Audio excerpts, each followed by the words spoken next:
5e livre, le cycle qui s'appelle Photofiction. On en est au 6. Alors je sais, c'est funambule, c'est difficile, mais pourquoi? Parce qu'on est en pleine invention, on est dans un lieu d'écriture, de forme narrative, où personne n'est vraiment allé avant nous. Retour, on part de photographes. Aujourd'hui, on va parler de Daido Moriyama. Comment ils construisent leur rapport au monde, leur rapport à l'œuvre, et développent des pratiques, des protocoles, donc des narrations, eux aussi des histoires, mais des histoires qui passent par l'image. Donc il ne s'agit pas de commenter des images ou d'écrire sur des images, on part sur l'idée de narration neuve apportée par ces explorateurs de formes techniques nouvelles et qui passent par l'image indépendamment du texte. Et ce faisant, nous on rajoute une autre couche, d'abord parce qu'on a maintenu jusqu'ici avec opiniâtreté dans chaque contribution l'idée de deux narrations. Une narration qui est les images collectées, les images qu'on construit mentalement par le rapport du lecteur au texte qu'on lui donne, et une autre nappe qui s'entremêle, qui joue avec, ou qui reste séparée, qui est le protocole, le monologue, qui peut être le monologue du photographié, mais principalement le monologue du photographieur, ou en tout cas une narration liée précisément à ces protocoles. Ça, on l'a fait depuis le début, et en jouant sur l'insertion, l'interconnexion, l'interrelation de ces deux nappes, moi, ce que je cherche, c'est une métaphore, par le biais des photographes, qui concerne un point totalement essentiel qu'on n'avait pas travaillé de cette façon jusqu'ici, qui est comment se construit dans le texte qu'on écrit la figure de celle ou celui qui l'écrit.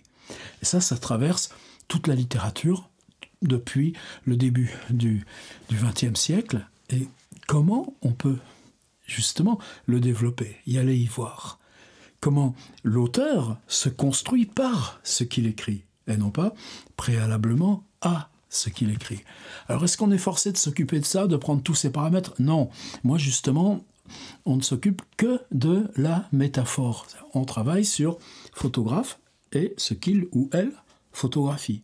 Simplement, là, on crée des représentations intérieures, on crée des narrations, des rapports au réel, au cinétique, au cadre ou au non-cadre, qui font qu'on a avancé, nous, dans nos écritures. Et puis, c'est pas fini ce qu'il y a de compliqué. Qu'est-ce qu'on a fait là, la dernière fois? Un morceau de réel. Il s'agissait d'un grand magasin, les Galeries Lafayette, pour Anne Savelli. C'était la proposition numéro 5. Dans ce livre qu'elle construit, qui s'appelle Décor Lafayette, où on est dans les escalators, on est dans des pièces secrètes, on est dans les rues piétonnes qui mènent là ou qui balayent devant les vitrines, on est dans les rayons, on est côté caissière, on est côté client, et puis s'insèrent deux passages, un petit peu dans le centre géographique du livre, où elle revient sur un dispositif filmique, un grand photographe, dont on va parler de nouveau aujourd'hui. Il y a une transition, il y a une continuité là dans ce qu'on fait de proposition à proposition. William Klein, l'américain, auteur d'un livre de référence dans la photographie qui s'appelle Les Américains et qui justement va être totalement décisif pour Daido Moriyama, notre photographe d'aujourd'hui, mais dans une série pour la télévision qui s'appelle Les Femmes aussi, une série précurseur en 1964, enfin par une femme qui s'appelle Eliane Victor. William Klein filme une actrice, mais qui n'est pas là en tant qu'actrice, pas plus qu'elle n'est là en tant que journaliste, Simone Signoret, qui va à la rencontre d'autres femmes dans le magasin. Ce film, là, qui se tourne au printemps, 50 ans avant le film d'Anne Savelli, Elle l'insère dans son livre comme mise en abîme. Et moi, ce que j'avais proposé, et si on faisait ça, cette idée d'un film, qu'on décrit comme un vrai film, mais à partir d'un lieu, là, Savelli, son rapport, c'est aux Galeries Lafayette. Nous, c'est où notre pulsion de filmer? C'est quoi notre pulsion de filmer? Eh bien, dans cette idée-là, on saute dans la fiction. Elle commente un film qui existe. Moi, ce que j'avais proposé, c'était de l'inventer carrément, le film. Qu'est-ce qui est difficile dans notre cycle photo-fiction? Eh bien, c'est justement la fiction, pas la photographie. Comment on peut se risquer dans les univers inventés sans qu'ils passent pour des fadaises? C'est ça, le travail du roman. C'est ça qui le rend infiniment difficile, le travail du roman.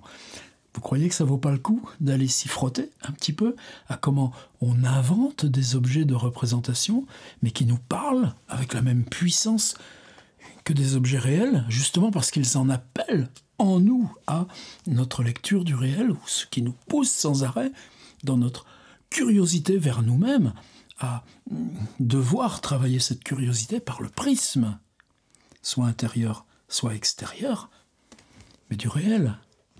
Alors la continuité entre Klein et Daido Moriyama, j'attrape ça, on va enlever le micro qui est dessus. Je voulais aussi attraper celui-ci, mais je pense qu'il a plus de batterie parce que je m'en sers pas souvent. Non, batterie off, c'est pas grave.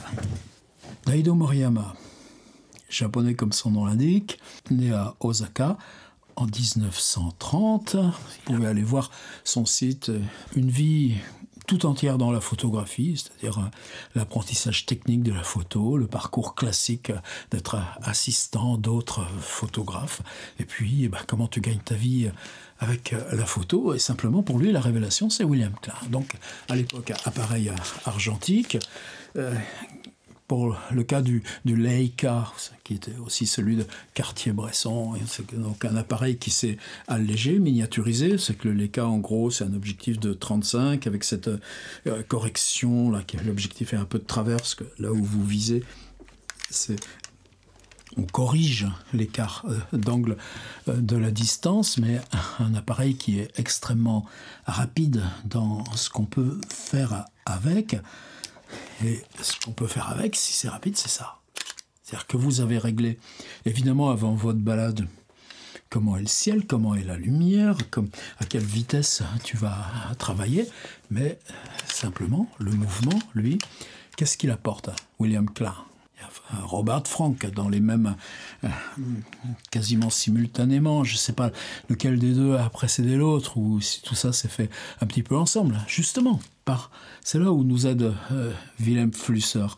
Vous avez un petit peu de mal là avec ce cycle, allez voir ce livre là qui coûte presque rien, Wilhelm Flusser, Philosophie de la photographie. Comment ce jeu dialectique qu'il y a entre l'appareil qui modélise des techniques, des gestes, des fonctions depuis les usages de la photographie, les usages rituels, symboliques, utilitaires, commerciaux, et comment précisément ce qui est proposé par les fabricants de gestes, d'autonomie, de poids, et ça depuis le détective de Nadar, on en a déjà parlé, conditionne à leur tour de nouveaux usages. C'est-à-dire, le Leica, on peut se dispenser de la visée, hop là, par le petit truc qu'il y a ici à l'intérieur. Moi-même, je ne m'en sers jamais. Il faut repenser à l'appareil avec les cadres, avec dedans les plaques de verre, avec le grand voile noir qu'on s'installe pour manipuler le cadre là dans le noir derrière la chambre. Vous voyez l'évolution. Alors qu'est-ce qu'ils inventent, Klein, Robert Frank, puis Daido Moriyama? C'est la mobilité. Ça, Moriyama va le théoriser dans tous ses bouquins, justement, plus loin que William Klein. William Klein, c'est un marcheur de New York. Moriyama va se définir lui, et même sur son site, l'image la plus iconique qu'il choisit, c'est un chien errant, un chien des rues. Daido Moriyama a publié plus de 40 livres de photos. C'est pas plus facile pour les photographes que pour les auteurs. C'est-à-dire, qu'est-ce qu'il a inventé, justement, par son site? Un magazine qui s'appelle Record, mais c'est un magazine en ligne où, tout simplement, tu tiens le journal photographique de ton travail sur ton site. Et puis, les livres, tu les fais toi-même. C'est-à-dire que là, moi, j'ai le petit photo poche. On le trouve facilement, ce photo poche. C'est un livre de poche. Et il est uniquement voué à Tokyo. Je vous ai fait un petit PDF là de 20 ou 25 images prises à ce photopoche pour que vous en ayez une idée si vous ne l'avez pas chez vous. Mais les livres qui m'ont amené à faire cette proposition, c'est ces livres sur des villes, des livres-villes, des livres sur New York, sur Buenos Aires, sur Mexico, je ne sais plus, sur Londres, sur Paris. Mais en tout cas, cette image iconique là de Daido Moriyama, c'est ce chien, c'est-à-dire le chien qui déambule au hasard, le chien stupide, le chien qui flaire. Et c'est parce que tu flaires et que tu marches que tu tombes et que tu photographies. Là, c'est un bruit artificiel, c'est pas un réflexe.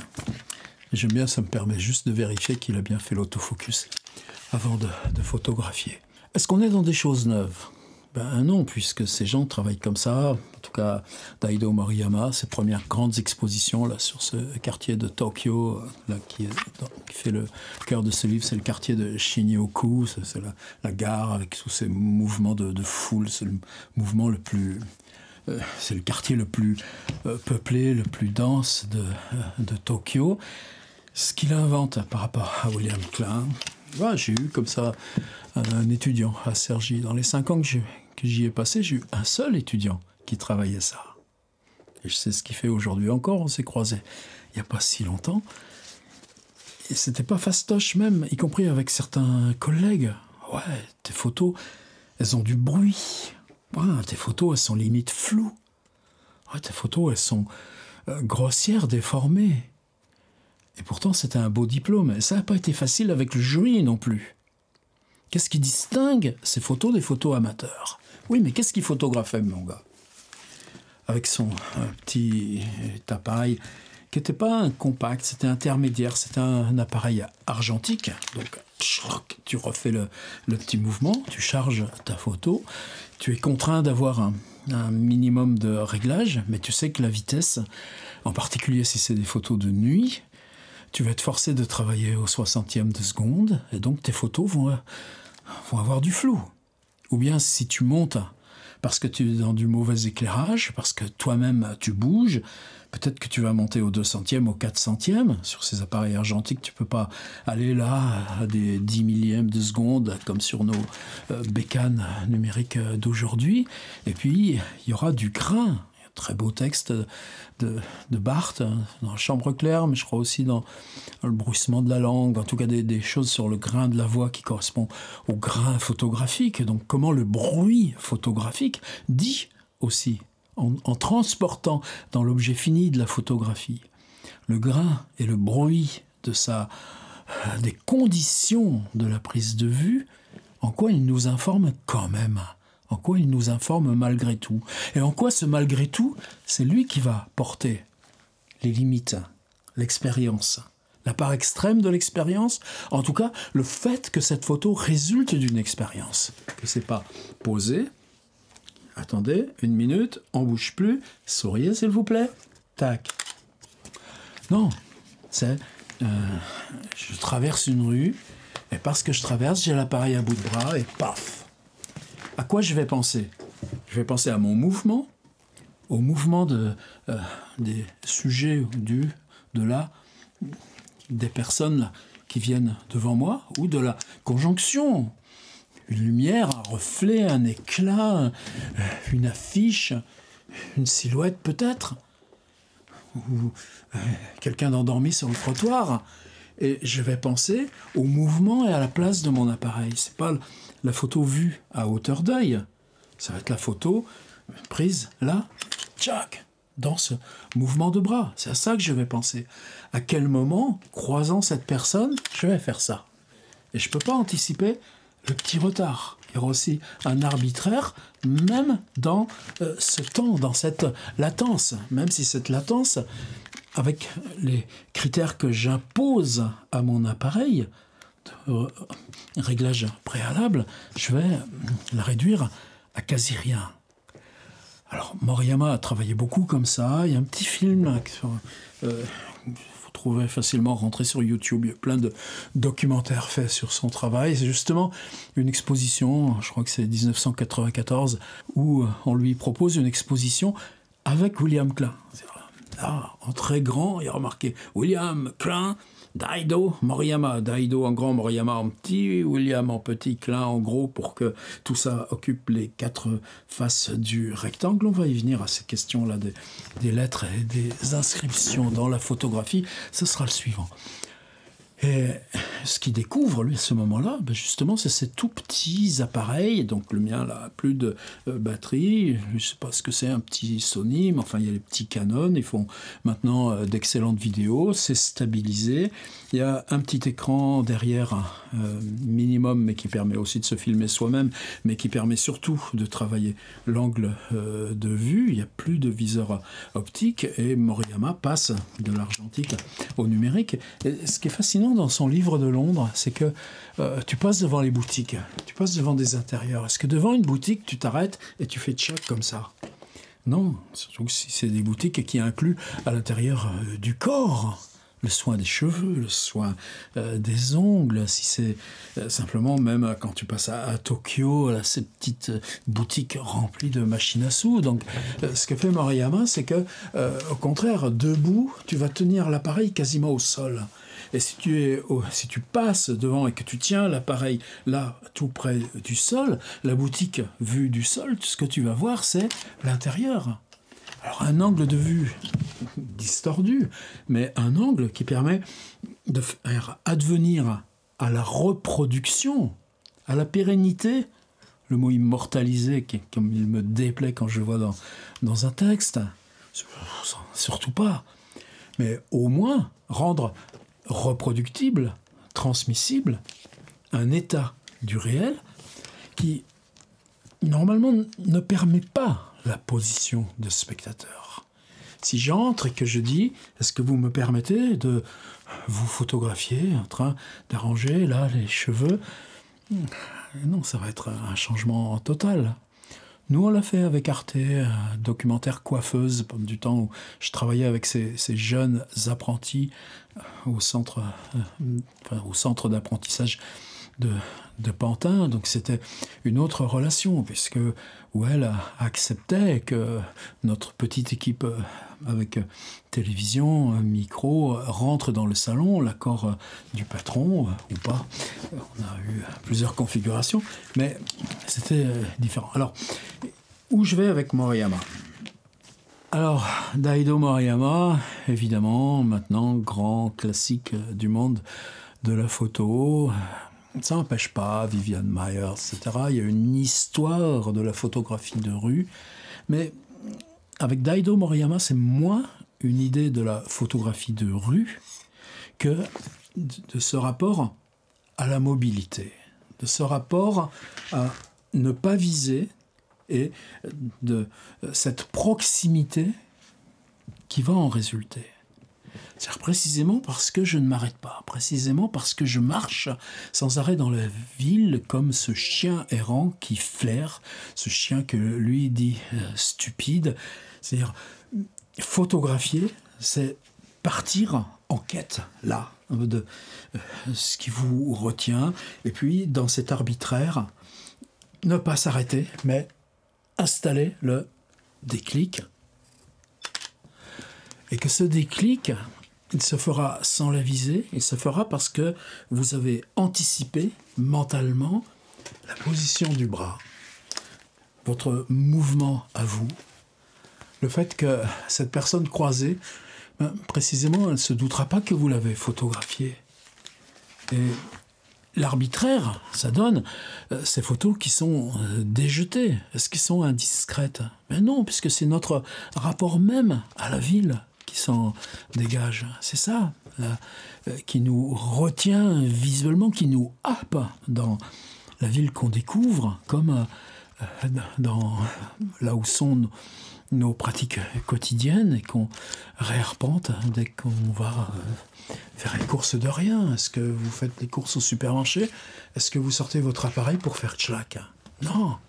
Et pourtant, c'est ça, vous, qui vous retient. Une personne devant vous, un mouvement là de l'épaule, ou cette personne qui a acheté si peu et qui compte là, c'est quelque argent en liquide là à la caisse du Super U. C'est ça qu'on voudrait. Et pourquoi nous aussi on le remarque visuellement? Qu'est-ce qui nous éduque? C'est précisément que des photographes ont osé le faire. Et vous voyez comme on est loin, par exemple, du dispositif d'installation, de pose qu'on a exploré avec Richard Avedon et ses Visages de l'Ouest. Et c'est précisément cette dialectique qu'on va explorer. Alors ce que je vous propose, moi, a priori, dans vos contributions, il n'y aura pas d'image. A priori, dans vos contributions, il n'y aura que du texte. Je sais que certaines d'entre vous trichent, en tout cas le feront quand même. Et ça, franchement, c'est pas un problème, ça l'a jamais été.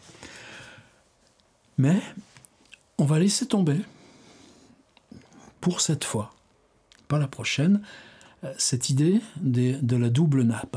Là, ce que je voulais juste vous proposer, c'est 5 images, 5 photographies, 5 petits rectangles. Je vous remets dans les documents joints ce passage d'Histoire de Claude Simon. Alors, Histoire de Claude Simon, on a beaucoup travaillé avec. Vous savez que c'est un livre de 1967. Vous savez que Claude Simon, son père est mort dans la guerre. Il est mort en 1914, dans les premiers morts de la guerre 14-18. Un frère de son père meurt aussi. Dans ce monde-là, une dame meurt en 1967, qui est toujours restée un demi-siècle, depuis 1917, dans cette même maison dont lui hérite. Et c'est un inventaire après décès, comme on les construisait au XVIIe siècle, qui nous sont si précieux pour comprendre les objets, les usages, que jamais ces personnages-là n'auraient l'idée d'écrire, sauf petite exception ou petite marge là, de Saint-Simon, parfois, lorsqu'il s'agit du cabinet du roi. Un livre strictement contemporain de Sgt. Pepper's The Beatles, ce qui nous décale un petit peu de la guerre 14-18, et dans cette... qui, à l'époque, passe pour un livre illisible, pensez, il n'y a pas de ponctuation, quasiment, il n'y a rien, sinon passer d'un endroit à l'autre de cette maison, mais au milieu, il y a ouvrir un tiroir. Dans ce tiroir, il y a un carton à chaussures, et dans ce carton à chaussures, il y a des vieilles cartes postales des années justement précédant la guerre 14-18, et à l'époque, c'est pas des cartes postales, c'est les photographies qu'on fait réaliser, les photographies familiales. Eh bien, quand elles sont tirées, elles comportent la case pour l'adresse, le timbre et le petit mot, et on les envoie comme des cartes postales. Et ce passage-là, on a des paragraphes qui, chaque rectangle, est l'image texte de l'image dont il est question. Sauf que Claude Simon triche un petit peu. Parfois, il y a un cri, parfois, il y a quelqu'un qui bouge. C'est pas l'important. En tout cas, ce texte-là, je vous propose de le reprendre comme appui. Et si vous n'avez jamais écrit sans ponctuation, faites-le donc. Mais surtout de se projeter d'emblée, avant d'écrire, puisque vous avez une semaine pour ça, de se dire, j'écris 5 photographies. Et c'est là où, par rapport à la proposition précédente, la 5, là on est dans la 6, on va s'engager dans la question de la fiction. Et c'est pour ça que j'enlève tout le reste. Et ce que je vous propose, c'est de fabriquer 5 images inventées. Mais pas en pensant à des images faites, non pas en pensant à des images vues, mais en pensant à la ville. Alors après, à vous de la choisir. Là, tout à l'heure, je parlais supermarché quotidien, courses, et les épaules, les mains. Mais ça peut être un récent voyage, ou ça peut être une envie de voyage, ou ça peut être... Mais en tout cas, cette fraction de ville que vous allez convoquer, quand je dis ville, ça aussi, c'est au sens large. Je me souviens une fois, c'était à Normal Sup, Lyon, en travaillant, ça n'avait rien à voir, on travaillait sur la question de rue à partir de Pérec, la rue Villa. Et c'était un étudiant chinois, c'est des stages de français langue étrangère pour des jeunes souvent scientifiques et qui venaient là pour un an. C'est un monde qui a été volatilisé avec la pandémie. On ne m'a pas demandé de revenir faire ces stages et pourtant qu'est-ce que je les aimais. Et simplement lui, cette rue, c'était en Chine, les villes sont tellement immenses que c'est des rues avec quasiment rien, quasiment vides. Enfin, c'est ce qu'on appellerait une route de campagne. Enfin, en tout cas, ça ressemblait beaucoup aux routes de campagne de Franz Kafka, et c'est ça ensuite dont on a parlé. Mais quand je dis ville, c'est pas la densité des éléments urbains qui compte, même si on prend comme point de départ Moriyama qui travaille à Shinjuku avec ses centaines de milliers de personnes présentes à chaque instant et se croisant dans tous les sens sans jamais se heurter, se frôler. C'est ça qui rend fascinante aussi la ville japonaise. Mais ce que je vous demande, c'est d'inventer 5 images, précisément parce qu'elles ne seraient pas possibles à faire avec la visée et la pose. De faire 5 photographies, et c'est là où on va prétendre au mot photofiction, parce que ces images fiction, elles supposeront d'avoir été faites à la façon de Daido Moriyama ou de mon étudiant de Sergi. Tu traverses à pied le périph', c'est interdit, t'as pas le droit. Mais si tu es en pleine nuit et tu vas sur le périph' et que tu te plantes au milieu et que tu photographies les conducteurs, et même les conducteurs qui te font ça, bien tout d'un coup, le périph' parisien va devenir un monde de visages, de silhouettes, de comportements automobiles. Tu traverses où tu n'as pas le droit de photographier, eh ben, tout d'un coup s'installe une interrelation. Mais lui, à ce moment-là, plaque. Et la photographie, elle a du grain, elle a du bruit, elle peut avoir du flou, elle est mal cadrée, elle est oblique. Mais précisément, vous, là, vous aurez intégré le mouvement, votre déplacement à vous par rapport au sujet photographié, ou à l'arbitraire, ou à la condition d'aller vite. Et dans cette condition d'aller vite, ce que vous maîtrisez plus, c'est le cadre, c'est la précision, c'est comment sont composés les sujets dans la photo. Et c'est ça où Daido Moriyama nous fascine. Si vous pouvez retrouver sur le web quelques-unes de ces photos de Londres avec ces endroits là où tu te penches comme ça près du sol et tchac. Et tout d'un coup, ce qui est photographié de la ville, c'est pas parce que tu es voyeur et que tu ramènes ce qui ne doit pas être vu, en tout cas n'est pas fait pour être publié en tant qu'image circulant dans la communauté. C'est parce que ce faisant, tu travailles sur comment toi tu vois la ville. Où est, dans ta quête de la ville, dans ta quête de l'autre, le désir de retenir les signes.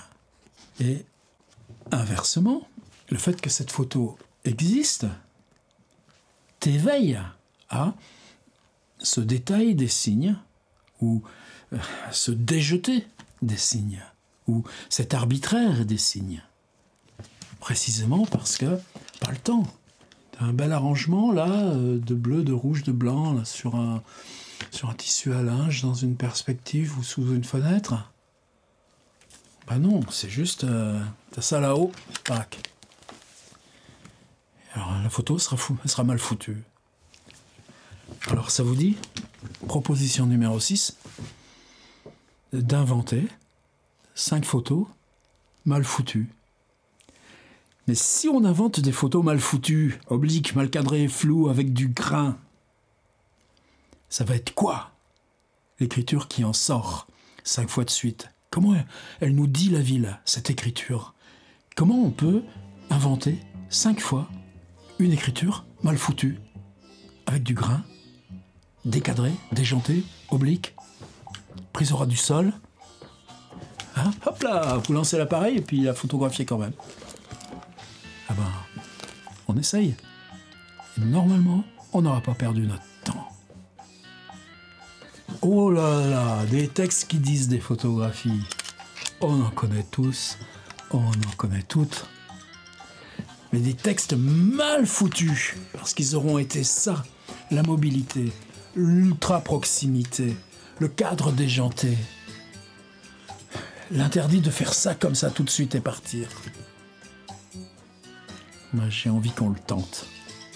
Chez nous, dans notre pays. Et notre pays, c'est l'écriture. On avance.